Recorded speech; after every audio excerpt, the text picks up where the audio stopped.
What a fascinating weekend in La Liga we've just witnessed. After watching both Madrid clubs drop points on Saturday, there was this electric anticipation around Barcelona's match against Rayo Vallecano.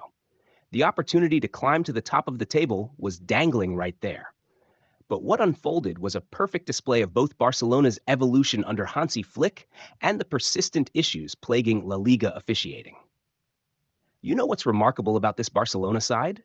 The sheer audacity of their attacking play. Take that 22nd minute sequence. Pedri, who just sees spaces others don't, threads this absolutely delicious pass that splits the defense. Rafinha gets on the end of it and, well, let's just say it's one of those chances that will keep him up at night. It's becoming a bit of a pattern with this Barcelona attack. Brilliant build-up play, not quite matched by the finishing. Then we get to this penalty incident, and honestly, it encapsulates everything that's frustrating about modern football officiating. Yes, there's a pull on Inigo Martinez, but the ball's nowhere near him. Lewandowski steps up, and talk about living dangerously. The ball kisses the post on its way in for his 20th in La Liga. Clinical? Maybe not. Effective? Absolutely. But here's where it gets really interesting. Rayo gets caught on the wrong end of two massive decisions that, frankly, change the complexion of this match. First, they have this goal chalked off because apparently Niteca was blocking Inigo Martinez. I've watched that sequence multiple times, and if that's a foul, we're going to be stopping play every 2 minutes. The real kicker? The referee doesn't even go to check the monitor himself. In a game of this magnitude, how do you not take a second look? Then, as if that wasn't controversial enough, Rayo gets denied a penalty for an incident that's practically a carbon copy of what Barcelona got their penalty for. The inconsistency is mind-boggling. We can talk about Madrid putting pressure on officials all we want, but the reality is La Liga's referees are just, well, they're making it hard to focus on the actual football. Speaking of the actual football, what a breath of fresh air Rayo's approach was. In an era where teams often come to Barcelona looking to park the bus, they said, nah, we're going to play. Their high press, their bravery in possession, it was bold, and it nearly paid off multiple times. They kept catching Barcelona's high line out, and there's this one moment that perfectly illustrates both Rayo's bravery and Barcelona's defensive naivety. A Rayo player breaks from his own half, and Cubarsi, talented as he is, tries to play offside. You can't be offside from your own half. If not for Szczęsny pulling off this ridiculous double save, we're looking at a different game entirely. The Lamine Yamal situation is fascinating. Here's a kid with all the talent in the world. The way he glides past defenders is poetry in motion. But that final touch, it's like watching a masterpiece with the last brushstroke missing.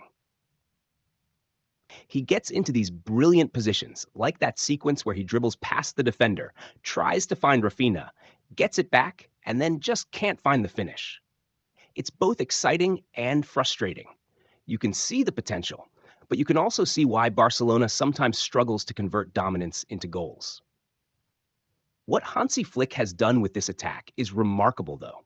The fluidity, the movement, the constant creation of chances, it's all there, but it comes at a cost. That high line they play, it's like watching a high wire act without a safety net. When it works, it's brilliant. When it doesn't, well, you're giving teams free runs at your goal. Watching Balde have the freedom of the left flank in that first half was particularly telling. The space he was finding wasn't just about Rayo's defensive setup, it was about Barcelona's system creating these overloads and opportunities. But again, it's this double-edged sword. The same commitment to attack that gives Balde that freedom also leaves them vulnerable at the back.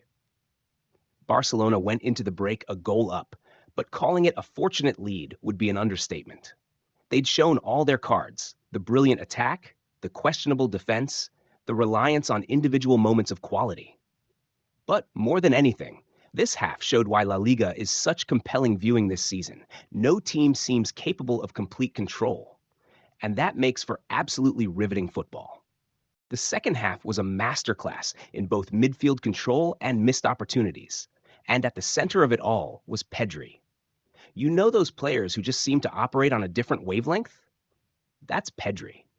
There's this moment that perfectly captures his brilliance. A dummy that creates space out of nothing, followed by this perfectly weighted ball to Lewandowski.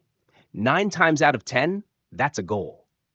Today, another miss in what was becoming a concerning pattern. Now, we need to talk about Hansi Flick's man management here, because it's fascinating. Jules Koundé, late to a team meeting, finds himself on the bench. In comes Hector Fort, and this is what I love about Flick's Barcelona. No player is above the team's rules, but more importantly, the replacements are ready to step up. Fort's involvement in that attacking sequence, the run, the backheel to Yamal, it's exactly what you want from a player given an unexpected opportunity. Though, once again, Yamal couldn't convert. The kid's brilliant, but that finishing touch, it's becoming a bit of a theme, isn't it? The introduction of Dani Olmo changed the game's dynamics entirely. There's this one sequence that just sums up Barcelona's second half. Olmo pulls off this gorgeous 360 turn in the box. The keeper makes a save, it falls to Rafinha, saved again. Then later, Olmo drives forward on the counter, picks out Rafinha perfectly, and, well, you can guess what happened. It's almost comical at this point how many chances Barcelona were creating and missing. Flick's decision to withdraw Lewandowski for Ferran Torres was telling. Here's a coach who won't hesitate to make big calls when things aren't working. The front line was creating chances at will, but the finishing? It was like watching a team that had forgotten the most basic part of football, putting the ball in the net. Even in the dying minutes, Rayo reminded everyone why they've been such tough opponents for the big teams this season. That chance for De Fructos. If that cross stays low, we might be having a very different conversation right now. It's worth remembering, this is the same Rayo team that held both Madrid clubs to draws. They're nobody's pushovers. You know what's incredible about this La Liga season? The sheer unpredictability of it all. Barcelona goes top, but can anyone honestly say they're convinced by any of the title contenders? Real Madrid, Atletico, Barcelona, they're all capable of brilliant football one week and head-scratching performances the next. It's maddening if you're a fan, but for neutral observers, this is football at its most entertaining. Look at that Pedri performance. Man of the match, and deservedly so. The way he controls the tempo, his press resistance, those subtle dribbles. It's all done with this effortless grace that makes you understand why people get so romantic about football. But even with a player of his quality running the show, Barcelona couldn't find that killer second goal. For all the criticism about missed chances and defensive vulnerabilities, Barcelona got what they needed. 3 points and top spot in La Liga. But in a season where consistency seems allergic to every title contender, how long they stay there is anyone's guess. And isn't that exactly what makes football beautiful? The uncertainty, the drama, the feeling that anything could happen. Along with Serie A's equally thrilling title race, this is turning into one of those seasons that reminds you why football can be such compelling theater. It's not always about perfect performances or dominant victories. Sometimes it's about surviving your own profligacy in front of goal, riding your luck with refereeing decisions, and simply finding a way to win when you're not at your best. For all their dominance in possession and chance creation, Barcelona made hard work of this. But in a title race this tight, maybe that's exactly what makes it so fascinating to watch. No team seems capable of pulling away. Every weekend brings new drama, and we're all here for it. Because at its core, this is what football should be: unpredictable, dramatic, and absolutely captivating. This has been Across the Pitch, Over and Out.